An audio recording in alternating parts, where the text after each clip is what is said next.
It's a great pleasure for me to introduce Robert Kaplan to you. Rob Kaplan is the 13th president and CEO of the Dallas Fed, and he's been there since September 2015. Before joining the Fed, he was previously the Martin Marshall Professor of Management Practice and Senior Associate Dean at Harvard Business School. So he was at HBS. And before joining HBS in 2006, Robert Kaplan was vice chairman of the Goldman Sachs Group. He spent 23 years at Goldman in many capacities. Rob Kaplan is on the board of many other firms, foundations, and nonprofit enterprises. So I first met Rob when he joined the Dallas Fed, where I go occasionally. I've been a visiting scholar there for a while, maybe 5 years or so. And so Rob walked into my office, came to my office, shut the door, and he had this determined glint in his eye. And he told me that he was going to make the research department one of the best in the Federal Reserve System. He asked my opinion about it, and I wasn't quite that favorable. And I gave him some thoughts on how to do this. Okay, and we had a very nice meeting, and I thought, this is great. Okay, so I come back every 6 months or so, and I'm noticing every time I come back to the Dallas Fed, the progress that he has made, he and the people that work with him, in streamlining the research department and the rest of the bank. It's really quite remarkable. So I think when he wants to do, I think he's going to achieve his aim. And at the time, I was a little bit skeptical this could happen. Earlier this year, in May, Rob came to the Hoover Monetary Policy Conference. And we had a panel at the end. We always have this panel session where we have these Fed people talking about policy. And he presented some really fresh ideas about the real side of the economy, energy, other issues. And they're really, which are really of great importance to the FOMC's deliberations, especially at this critical juncture that we are at.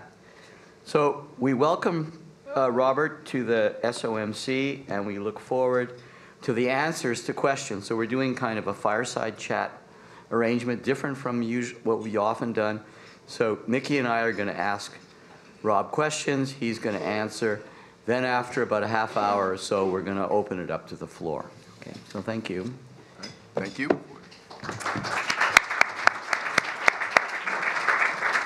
It's a fireside chat, but I'm not going to sit by the fire. Yeah. Okay. You want to make I'll make a couple of comments about the economy, and then we'll go right to your questions. Wait, I have a specific way to start. All right, go ahead. It's your show. And it's just, you know, when you assess the momentum in the U.S. economy, so one question is just what stands out, and particularly, okay, we all know productivity's picked up a touch, labor force and all that, but from your perspective, from Dallas, particularly with what's going on with technological advances in the oil patch, and also your perspective as a professor of leadership, what's your assessment? And the other loaded question I have is... I think you may want to stop at that. I think that's already 20 questions in one. So. But I don't just want you to give some comments about what's going on now. Is any of this, how much of this is sustainable? Okay. So, thanks for having me here. Let me make a few comments that kind of get at some of Mickey's points, and then we'll have plenty of Q&A. So, start with the punchline. Our estimate, and by the way, let me introduce, Mark Giannone should stand up, and Evan Koenig. Evan is my chief policy advisor at the Dallas Fed.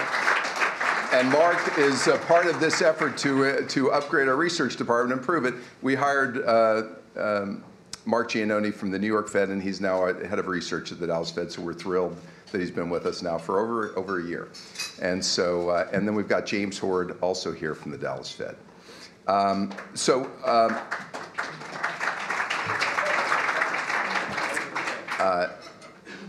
It's our estimate at the Dallas Fed that GDP will grow this year by approximately 3%. So that's not probably a surprise to you. We know the unemployment rate's at 3.7%. We think the unemployment rate will go lower. We look at a whole range of inflation indicators at the Dallas Fed, but the one we like the most is the one that's referred to as the Dallas Trim Mean, where we X out extreme moves on the upside and the downside in core inflation. And that measure, which we think is a little more reliable and stable measure of inflation, that's approaching 2%. So the Fed is basically meeting, in our judgment, its dual mandate objectives. The issue is, as we head into 19 and 20, is on sustainability, which Mickey asked. Part of the reason we think we're growing at 3% this year, part of the improvement we believe is due to the recent tax legislation. Not just the corporate tax reform, but also was a tax cut. We can talk more about that, the individual tax cut. And then there was a very sizable budget deal, spending deal. That budget deal alone, we think is having some material impact on GDP. We're, though, very cognizant of the fact that the impact of that stimulus is likely to wane somewhat in 2019 and is going to wane further in 2020. We've always felt we would have a strong year this year and we would get the brunt of that impact, but we think the fiscal stimulus is going to wane. And there are four big drivers of the U.S. economy that we think ultimately will help explain what's going on, and the jury's out on how some of them will shake out. First big driver, aging demographics in the United States. The workforce growth in this country is slowing. Now, the good news is over the last 18 months, we've improved prime age worker participation. Previously underrepresented groups have now improved their participation in the economy. But even with all that progress, the participation rate is about flat. It hasn't moved up. We actually think it's been an excellent accomplishment just to have it be flat. Our own estimate at the Dallas Fed is over the next 10 years, because of demographic shifts, the participation rate is likely to go with 66% in 07. It's about 62.7 today. We think it's going to head down closer to 61%, primarily due to aging. All right? Now, there's some things we could do in the economy. We could continue to get people, create incentives for people to get back into the workforce, and we think the economy is making good progress at that. We think regulatory reform is helping with that and maybe should help with productivity, which we'll get to in a moment. But the predominant trend, we think, is that the workforce growth is likely to slow. And in this context, and we'll talk more in the Q&A, we at Dallas, and we were talking about at lunch, we stay away from the politics of immigration, but we do a lot of research on immigration, and our immigration research suggests, a woman named Pia Arrhenius leads our effort on this, that the U.S. would be well served to change and restructure its immigration policies to be much more skills-based and employer-based, more similar to Canada. And the elected officials work out what they want to do on this, but we've also pointed out, just mathematically, if you think you're going to cut immigration in the United States and grow GDP, those two things don't go together, okay? And so we're a little concerned that we're going to see some slowing in the workforce. Now, one of the things we've benefited by on workforce growth in 17 and this first half 18 is hours worked have been up. So we've got job growth and hours worked have gone up, and we're a little skeptical that hours worked per employee can keep rising. And the unemployment rate at 3.7 is going to decline, but the rate of decline is going to slow. So we're going to get a little less from workforce growth. So that gets to the second big driver of the economy, and that's productivity. And productivity is a complicated subject because I come from the business world. Every business I look at in every industry is far more productive than it was 5 or 10 years ago. And there's not a CEO I talk to that isn't telling me they're going to replace people with technology. What we're finding, though, is because we measure productivity workforce-wide, we're finding that a lot of this shakes out by educational attainment. If you got a college education or more, got a college degree or better, you're likely the beneficiary of all this investment and technology and AI and everything else, and you will be. And your employment rate is very low, your participation is very high, and if to the extent you get buffeted around by technology and disruption, you're going to be pretty adaptable. The issue we think on productivity is the 46 million workers in this country that have a high school education or less. And what we're finding, and our hypothesis is at the Dallas Fed, is those workers are increasingly finding their jobs either restructured or eliminated unless they have a skill. And in a good job market like the one we have, they'll find another job, absolutely. The issue is unless they get retrained, that they may well find a job that makes less income than the one they left and is less productive. And so this is why we've talked an enormous amount at our bank about not only skills training, which we think will help close the skills gap. We've got a very large skills gap in the United States, which we think is holding back productivity growth. And while certain junior colleges in this country do a great job of skills training, it's very uneven, and it's got to be done locally. But we also want to point out that in math, science, and reading, we're 25th out of 35 industrialized nations, and we've let it slip. And there needs to be a nationwide, but it's got to happen locally, but also a nationwide emphasis on improving math, science, and reading. So that gets me to productivity growth's been sluggish. Given this, GDP is made up of growth in the workforce plus growth in productivity. If workforce growth is going to slow, which we think it will, the rate of growth is going to slow, we can make up for that by higher productivity. And we're hopeful that because of increased investment, some of the things I've talked about, we'll get higher productivity in 19 and 20. But we want to point out it's going to have to be a big jump to offset this slowing workforce growth. And it could be helped along substantially if we really had a national emphasis to beef up skills training and make sure on local levels it's being really addressed and improving math, science, and reading. So that's the second big driver of the economy. The third driver of the economy we'd have to point out is debt. And I mentioned the stimulus we think is helping GDP growth in 2018. We believe that. And while debt growth has basically been a tailwind for GDP growth this year, and we need to realize that, it's part of it at least. And we'll have some sustainable benefits, but part of these benefits of what was done will be simply spending increases financed by increasing the debt, and some portion of the tax increase, particularly the non-corporate tax reform, have been a tax cut by increasing the debt. If we get to a point in the future, we got to moderate our debt growth in the United States. You know, debt held by the public of the government is 76% of GDP, and present value of unfunded entitlements is now $54 trillion. It's my own view that that path is unlikely to be sustainable, and the reason we're not screaming about it more now is we are the world's reserve currency, and rates, even though they've gone up a little, are still historically low. But we point this out as a concern for longer-term growth, where this tailwind could turn into headwind if we need to moderate our debt growth. And then the last big structural driver of the economy, which we think is an opportunity, is globalization.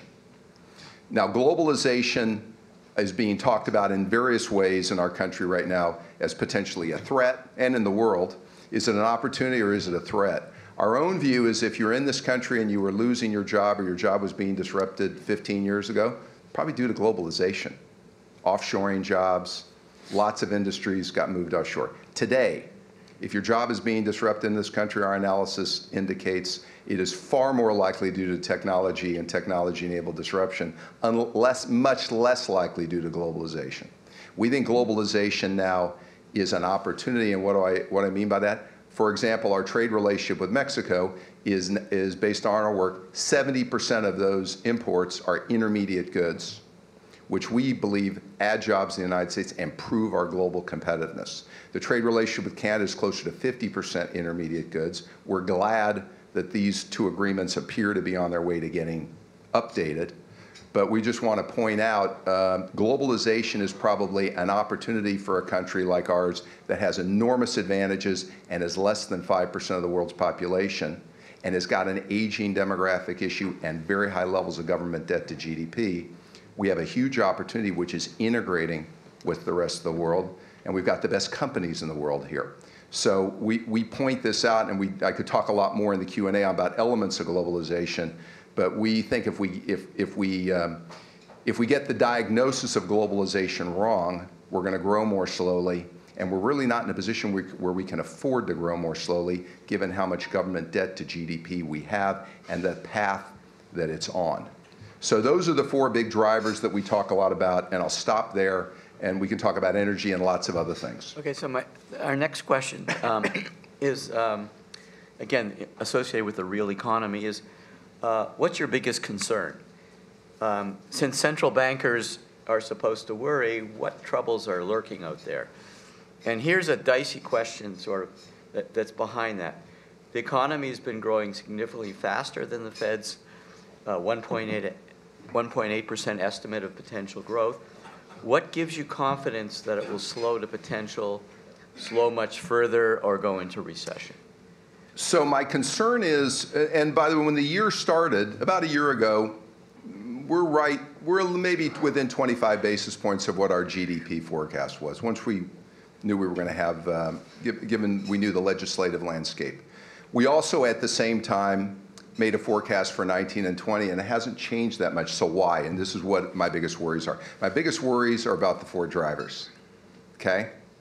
That we don't talk about them enough, and we're not doing anything structurally to address them. That's my biggest worry, which is why everywhere I go, and I did this today, I make sure to get them out. Why? I want to emphasize, I don't know how often you turn on the television or pick up the paper and read about the fact that workforce growth is slowing and the population is aging. I don't see it much. And everything we talk about needs to be in the context of how do we improve workforce growth. The productivity, the skills gap is talked about a little bit more, but I don't see we're doing nearly enough in skills training in the United States. We're moving faster. And a number of businesses, we were talking about this at lunch, a number of CEOs are working on it, but it takes a partnership between a junior college and a business and probably workforce development board locally. And while a lot of, for example, junior colleges in Texas are making progress on it, not nearly fast enough to keep up with this trend that's going like this. Our educational system is going like this. It needs to be, we need to be adapting dramatically faster. So my worry is not that we're going to have a financial crisis or we're going to have this. I don't think we are. I think my bigger worry of a scenario where is more of a dull headache, where we simply grow more slowly and we don't take advantage of some structural things we could do, which I think are very eminently doable by this country, that we don't do enough to address them. And I don't think the consequence, yes, we will have a recession eventually. There's a cyclical economy. But the reason I'm not as worried about a recession on the horizon is the consumer, the household sector. So I mentioned the government sector is dramatically more leveraged than it was 10 years ago. Corporates are more leveraged, but I'm not as concerned because the financial sector within that is deleveraged. And yes, there'll be more defaults, corporate defaults, and restructurings in the next downturn, but I think it's not going to create a systemic risk. I think it would be better if it weren't the case, but it's not systemic. The household sector is the big story over the last 8 or 9 years, has dramatically deleveraged, not because they've reduced debt so much, but the incomes have grown and they haven't increased debt. So the household sector is in pretty good balance sheet shape to spend, and we know we've got a tight job market.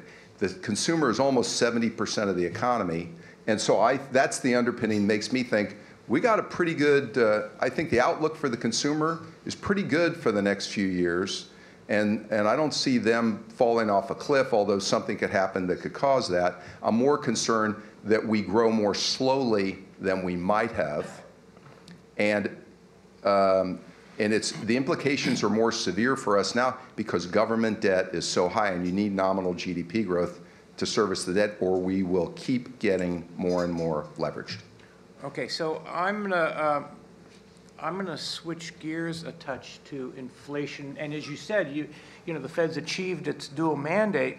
So two related questions. Firstly, with the strong growth, way above the Fed's estimate of potential and the low unemployment rate, are you surprised that inflation hasn't picked up more?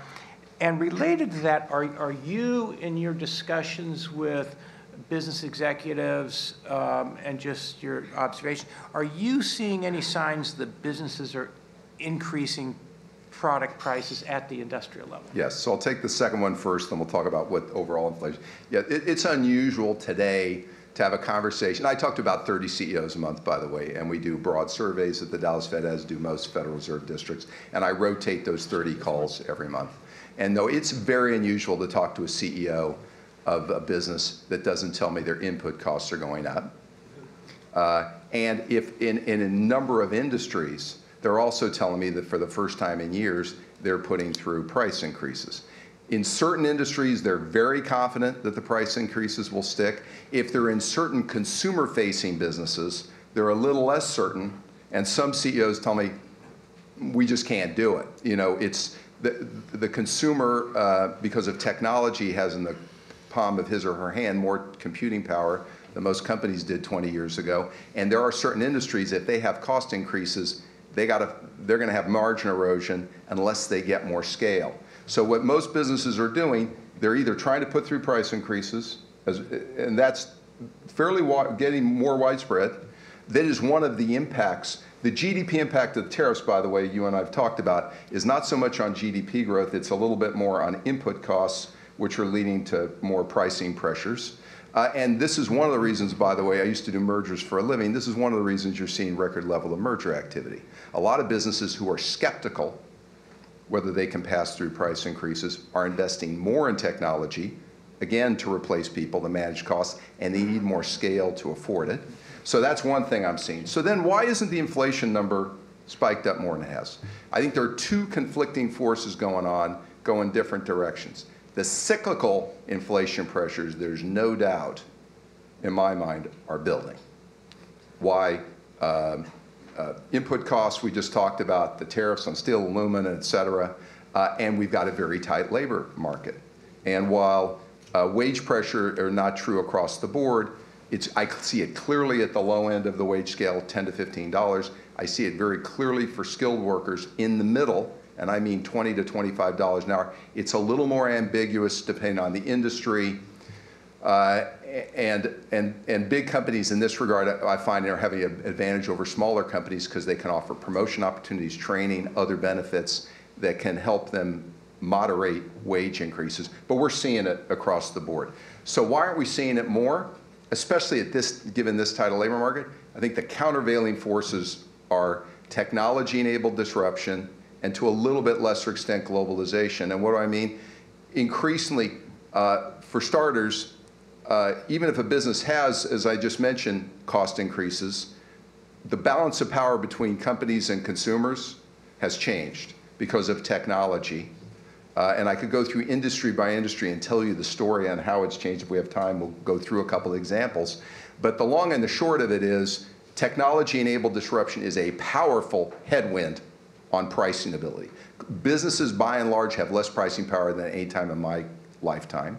Now, there's certain industries where they still have pricing power, but it's more mixed than it was. This is due to technology. And by the way, in terms of negotiating leverage for workers, there are a lot of jobs that exist today that are middle skills jobs that I can tell you are not going to exist 5 to 7 years from now. Again, there are plans most businesses have to replace those jobs with automation. And so that's having a muting effect.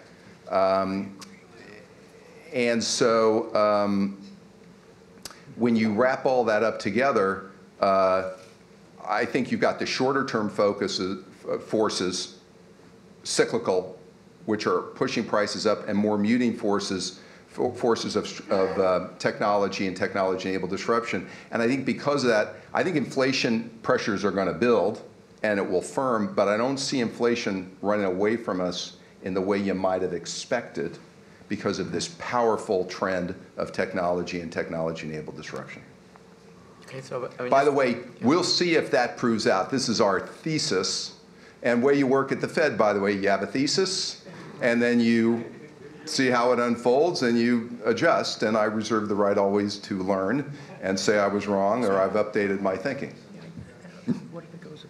okay, so just following up on that, I mean, headline PCE inflation has been above the Fed's 2% longer run target for 6 months, and the core PCE price index has been at 2% for 4 months.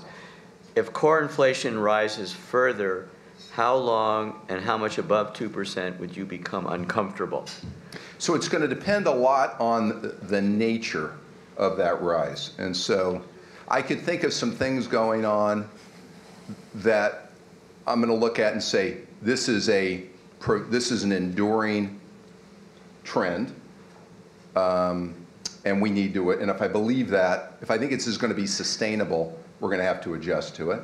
There are also some price increases, mainly related to tariffs, depending on what the context is and what we're in the middle of, where I may say, there's a chance this is transitory and we need to give it a little time and need to wait and see.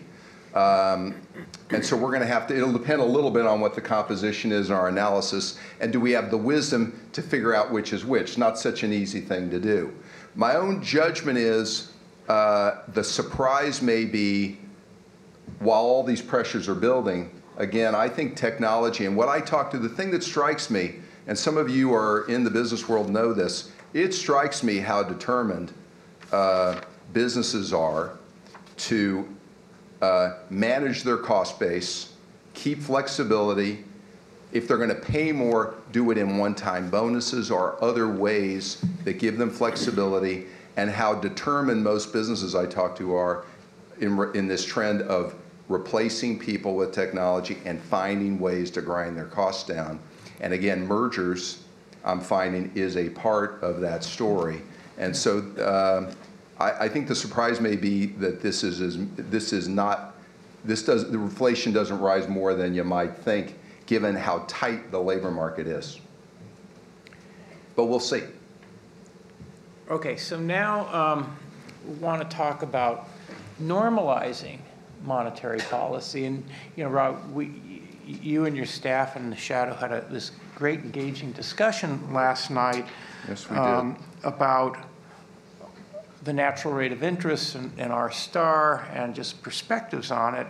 And so we know that, you know, Chairman Powell and Vice Chair Quarles have basically said, well, you know, you got to put a wide band of uncertainty around it. Where do you stand on your assessment of what is a neutral rate? And then my related question is, what indicators do you look at to gauge whether you're coming close to that neutral point? Okay. So let me give a little context, because you started off about the comment about normalizing monetary policy. So let me just comment on how I would look at this. One of the judgments you make as a central banker, and I have to make, is, are we accommodative? Are we restrictive? Or are we neutral? And this is, for lack of a better analogy, this would be a little bit the judgment you make when you're approaching an intersection in your car. You don't have a choice. You got to make a judgment. How fast should I be going? Is the light going to turn? Should I be pushing on the accelerator? Should I be slamming on the brake? Or should I just be easing up off the accelerator? What I think is going on right now is, I mentioned, we're meeting our dual mandate objectives. And so for me, I still believe we are accommodative, but I would say modestly accommodative. I'll come back to why I say that in a moment, which is what Mickey's alluding to.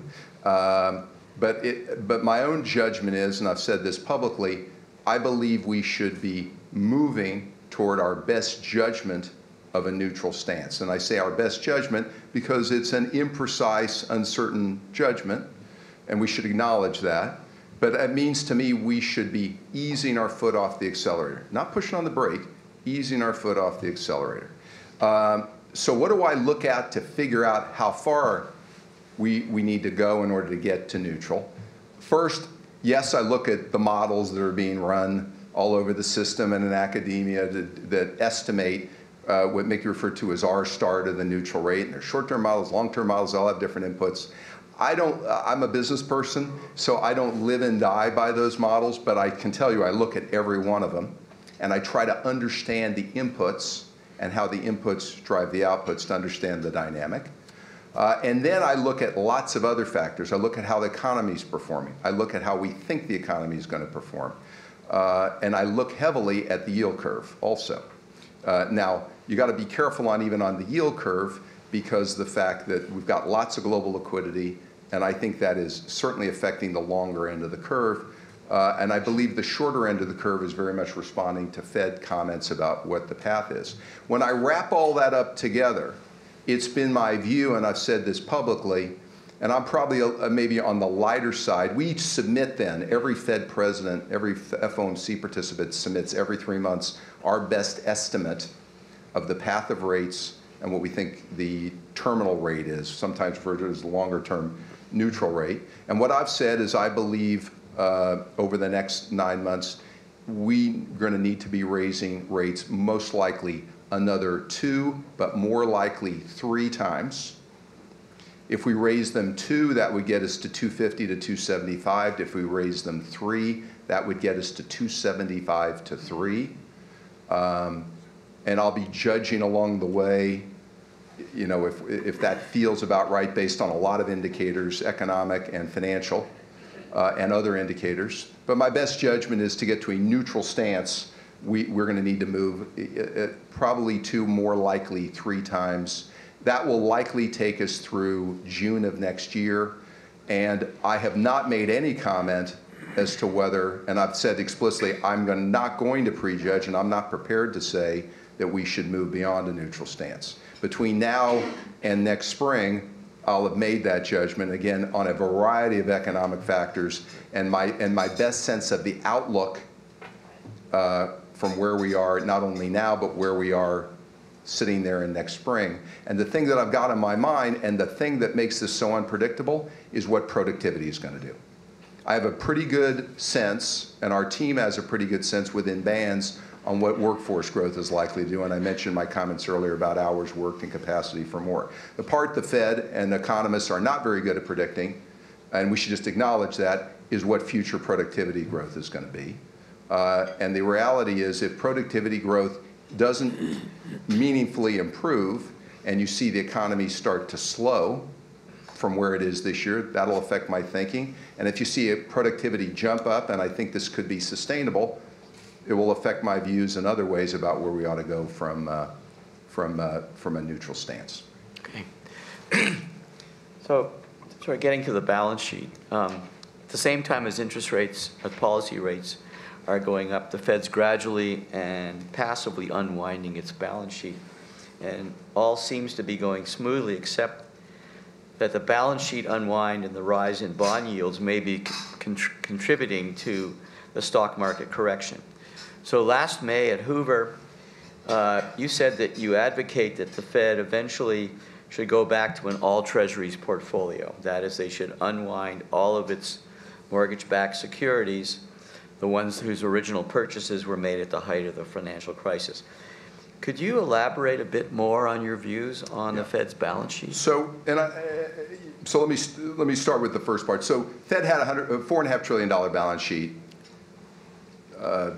you know, up until about a year plus ago. What? It was $800 billion before the crisis, and I don't need to tell you how it got from 800 to 4.5 trillion. Several rounds of quantitative easing. What we've done at the Fed is decide to take our portfolio of treasuries and mortgage-backed securities and not sell the securities, but simply let them run off as they mature. And we calibrated the size, we calibrated future treasury issuance, we did a number of things to try to come up with a path that would allow us to run off the balance sheet and not have hopefully not have a material impact on the functioning of the treasury or mortgage-backed securities markets. And I would say so far so good. In my view, and this is way down the road, in an ideal world, yes, the Fed would have a portfolio much more weighted to treasuries than mortgage-backed securities. It's going to take us years to get there. And the comment on that is, you know, obviously mortgage-backed securities, and this was deliberate, are directly impacting the the housing market and housing policy. And so the Fed added these securities for a good reason, because it deliberately wanted to affect the housing market and policy. And probably in the future, it might be more desirable to the Fed to have more of a primarily Treasury securities and leave to other agencies of governments to decide on housing policy. But I don't think that's something we're going to face in the next several years. The other comment you made, which I'll say, so then how much of a surprise is all this to the market? And my own comment is, and again, I've been in the markets the last 30 years, my reading of the Treasury curve tells me the following right now. The less than 1 year and the 1 and 2 year Treasury maturities are basically consistent with the rate path I just described to you. Maybe even a more aggressive rate path than the one I just described to you, where if you look at where 1 and 2 2 year Treasuries are, it reflects consistent with what you're seeing in the summary of economic projections. The longer end of the curve, on the other hand, and I mean the 10 and the 30 years, are much more consistent with to me of two things. One, there's a lot of global liquidity, but more significantly, they're more consistent with skepticism or concern that the outlook for medium-term growth is sluggish. That's what I see in the longer end of the curve. And we can go through, for some of the reasons I think that I talked about. And this is not just a US phenomenon, this is a global phenomenon. And I know Treasury yields recently backed up a little bit, but still the curve is relatively flat.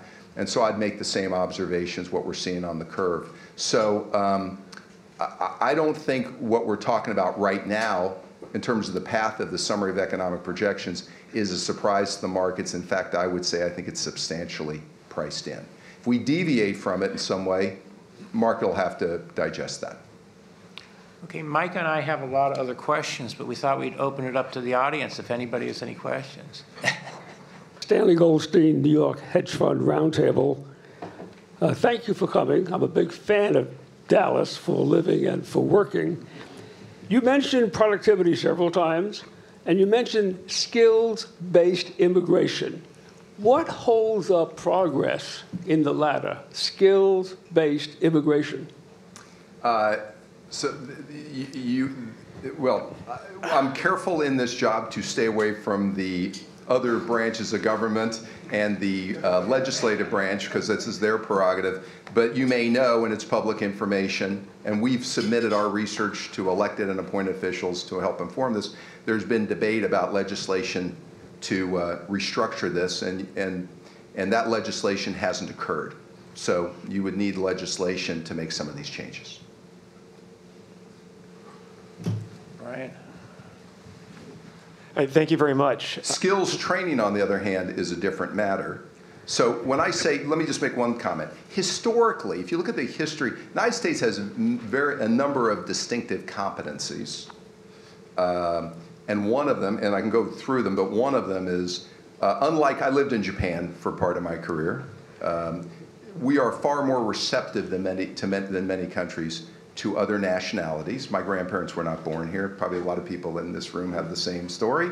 And we've been very good at assimilating people from other countries and making them, and having been productive leaders. And when I do even a survey of just the 11th district of Texas, of the various professions in my state and what percentage of them, skilled, that are made up of immigrants, I was surprised, even I was surprised how high the percentages are across the board. So in the absence of that, we've got to beef up training.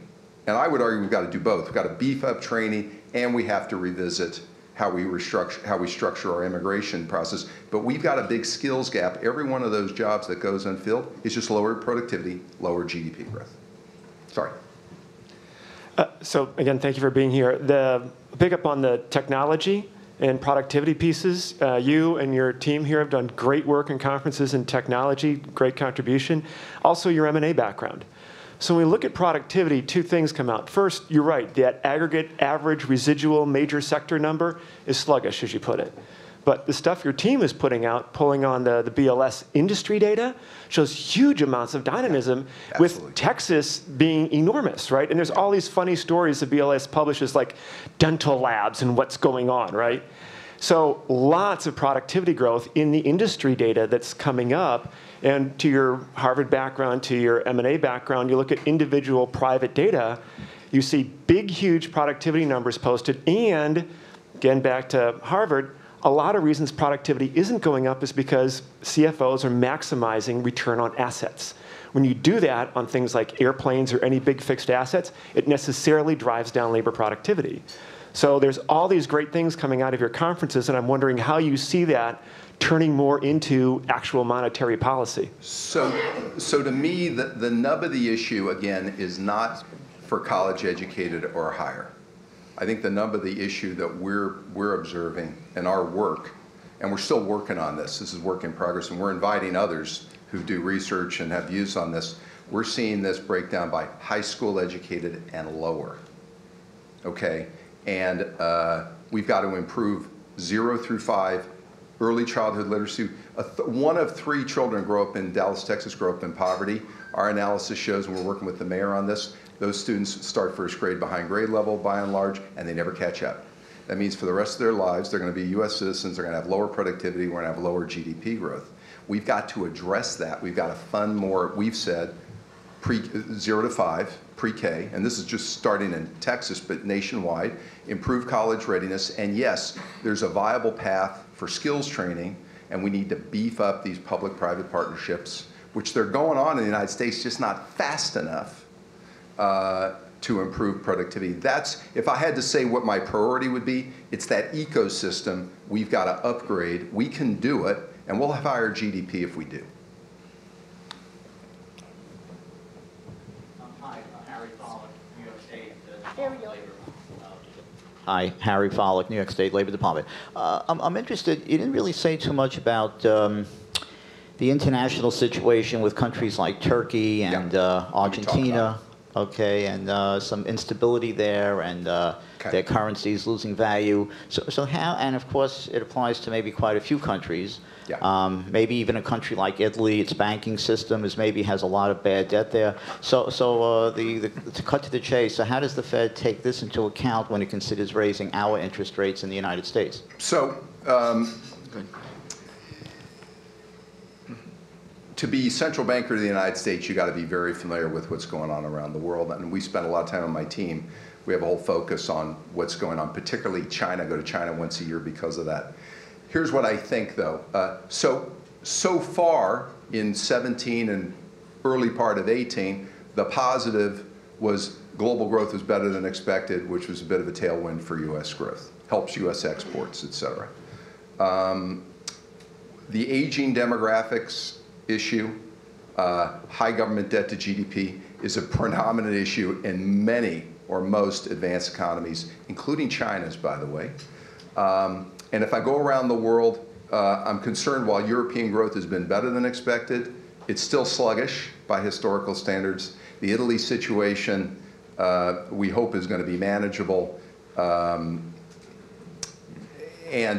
it's just indicative of the fact the ECB has played a major role in not just buying sovereign debt, but also buying corporate debt in Europe. And that's why the Italy situation and them following the budget rules is so critical, because they've done so much region-wide.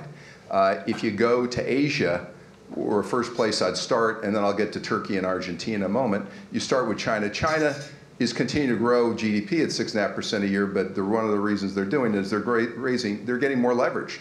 They're increasing debt to GDP. They have a more severe demographic issue than we do. We think the world's going to have to get used to lower growth from China. They can't keep leveraging up, and they're going to have to let GDP float down. Then you get to this issue of the dollar exposure. Here's the good news. World's learned a lot in the last 25 years. You may remember, and I lived through the '94 crisis, where lots of emerging countries, and '98, where a number of emerging countries had significant dollar exposure. Most, not all, most countries have addressed that and keep current account surpluses. Either they've reduced dollar exposure or they keep current account surpluses. The two countries, if you do a chart, descending chart, the two at the top of the list who have significant, for their size, dollar exposure are Turkey and Argentina. And it's not a surprise that they're feeling the most stress. The reason I've been hopeful this won't turn into contagion is many other countries have managed this imbalance much better. And, you know, time will tell. The trade issue, that's where the trade issue could be tricky in that we're not, as a country, we're relying on trade, but not nearly as reliant as many of these foreign countries, particularly in Asia. If the trade issue gets too pronounced and there are imbalances and turmoil over there, it may well spill back here. So how do I think about it? I watch this carefully because I'm looking for spillovers into the United States. And we saw an example of that in early, you may remember, first quarter of 16, where China had a lot of financial turmoil, capital outflows, tight financial conditions transmitted back here very quickly, and the Fed slowed down its rate path comments because it felt like financial conditions here were tightening. And so I'm watching for that kind of thing and looking at international, the international situation. Probably should mention energy before we finish too, but we'll sneak it in. Hi, back on inflation. One thing that you haven't talked about, and most people from the Fed don't talk about, is the foreign exchange impact of the dollar. Yeah. If you look at recently, it's hard to hedge back into U.S. dollars today. More expensive. Yeah, basically inflation has gone nowhere since 1995, and the variations around the average for core PCE 1.7 are largely explained by the foreign exchange values. So how much do you incorporate that into your analysis, and is there a policy response? In the last 3 months, core PCE has been 1.3%. Is there a policy response you think would be appropriate? Well, so I watch it very carefully because we're very aware that there's an impact on us. A strengthening dollar has a significant impact ultimately on U.S. GDP and also whatever trend is in the dollar. So I'm watching it more from that point of view. But I thought what you were going to get to, which I also think is significant, it's harder to swap out of other currencies. It's more expensive today to swap out of other currencies into the dollar to buy U.S. Treasuries. And that's also something that I'm watching very closely, and I factor that in when thinking about the shape of the yield curve. Yes, sir. The U.S. has a negative net international position of about 50% of GDP, and we're running something better than, I guess, a 5% deficit to GDP at full employment. And we wind up having basically a yield curve with a dollar that by most OECD standards is 15 to 35% overvalued, with essentially a yield curve that's 250 basis points higher than most of the other developed countries. So how does this work out, and at what point do these kinds of strains start to pop rivets that the Fed would be concerned about? So when you're looking at, let me put this comment in perspective. When you're looking, which we have a lot recently, at emerging economies, and we're particularly looking at Turkey and Argentina, and we go through sort of the roadmap for these countries and the rules of thumb many of them use about, okay, you should only have this much, you look at overall debt, your dollar-denominated exposure, how much your current account should be, and then the obvious question goes, well, if those rules are so good for those countries, let's look at the United States. And the truth is, the United States has an enormous advantage, and the only comment I've made is we shouldn't take it for granted or excessively in that we're the world's reserve currency. A lot of the rules other countries need to follow, we don't. And because we have the ability to have the dollar and a lot of the alternatives we have for how to deal with excess debt, and also despite the size of our debt, we still have the world wanting to buy. So we're getting a little harder. And so my only comment has been, the worry is not that the other countries will stop buying our debt over the next 20 years. All they have to do is just not overweight the US dollar as much as they are. And my only comment is, while things are good, we would be well served to moderate our debt growth and not rely so heavily on the fact we're a reserve currency and a destination for foreign investment, which we are, no question, because you shouldn't assume it's going to be that way forever. And so I think we'd be well served to take a look at this sooner rather than later. Sorry, this gentleman right here. You spoke about replacing of jobs with technology, yeah, and the need to retrain workers. Yeah. What can they be retrained for? Well, so the interesting thing, and I thought I knew this, understood this before I got to the Fed, but I've learned a lot. There's a whole slew of jobs. Automotive technicians make 125, 150 grand a year. Used to be you go into your auto dealer and the most important person was the salesperson. Now that person is a product specialist, makes far less, there are fewer of them. Most people buy their cars online. The most highly paid person in most car dealers is the automotive technician, and I don't think awareness has caught up with that, and we've got a shortage. Pipe fitters, IT specialists, registered nurses, there's a list of 20 professions. Most of them are paying middle-class jobs, certainly oil field service workers, which we'll talk about in a moment, where we can't find enough of. Even railroad field workers get paid $100,000 a year plus. It requires middle skills training, and the difference is we're not training enough of them in this country. Some of it is lack of awareness that these are such outstanding jobs. And some of it in many communities we're not beefed up to do it. A great junior college president today goes out and interviews businesses in their community and then backward to integrate in a curriculum, and most businesses will pay for the cost of providing the training. We're not doing it fast enough, but there are plenty of jobs. People say, are you worried we're going to run out of jobs? Because I am not. I think everything I see in this economy is a great example of showing the resourcefulness, but it's going to require a more adaptable workforce than the one we have.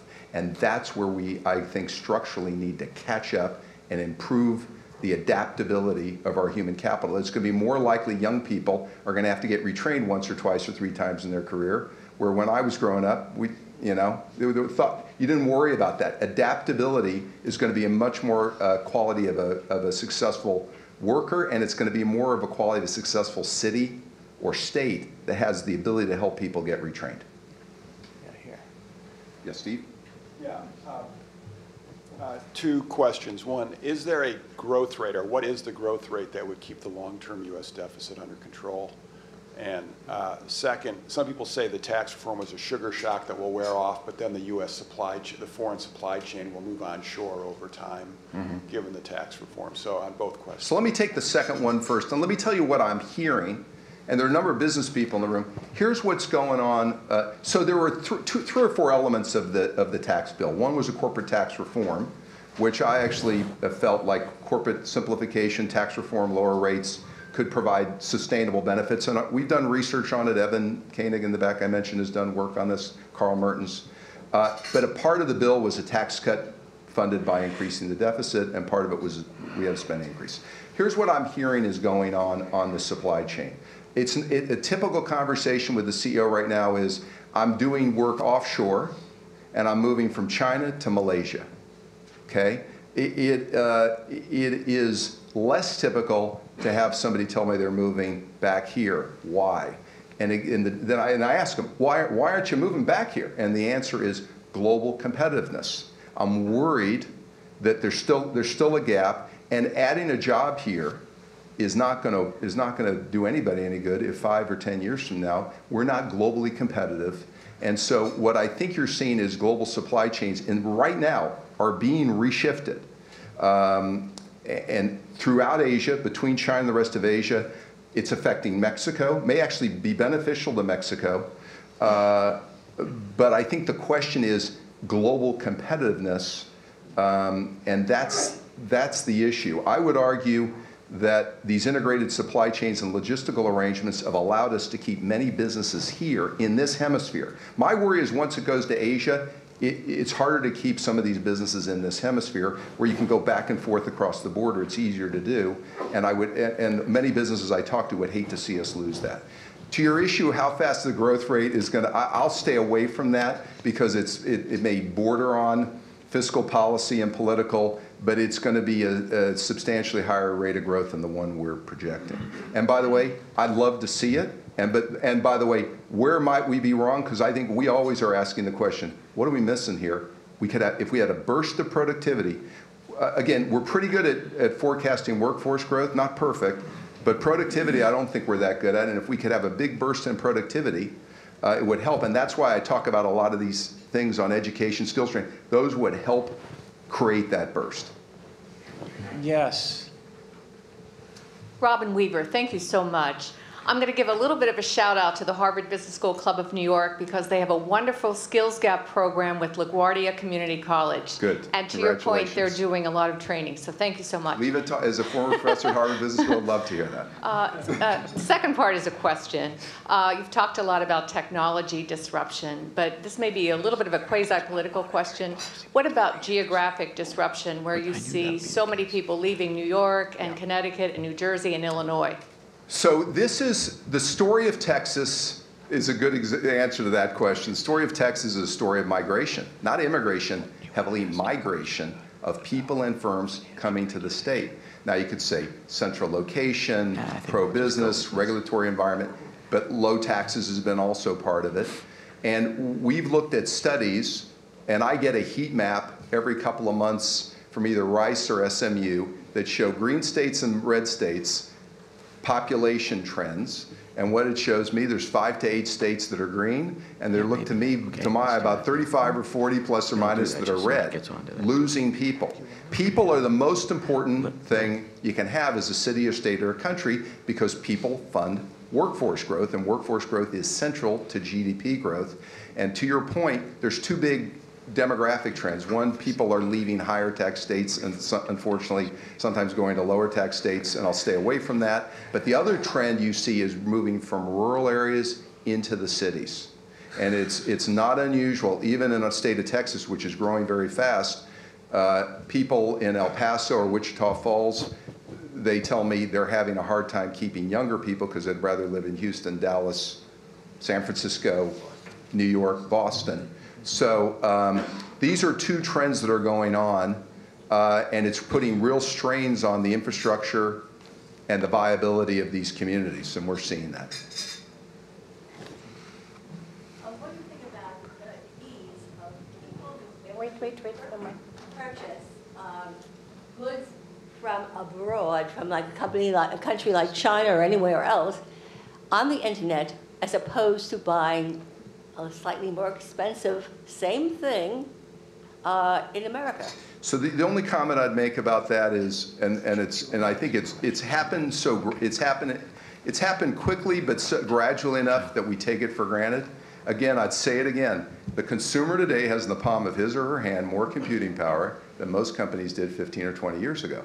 Now we're like, oh yeah, but that's a huge deal, and it has changed the balance of power. And so consumers get to decide. When they become workers, they may not feel so empowered, but as shoppers, they're very empowered. And I think that trend, because of technology, is increasing, but it's having a profound impact on the pricing power of businesses, which is in turn reverberating back into their desire to replace people with technology, cut their costs, get more scale, and do a lot of things that are affecting the workforce, and that's having an impact on those that are less educated.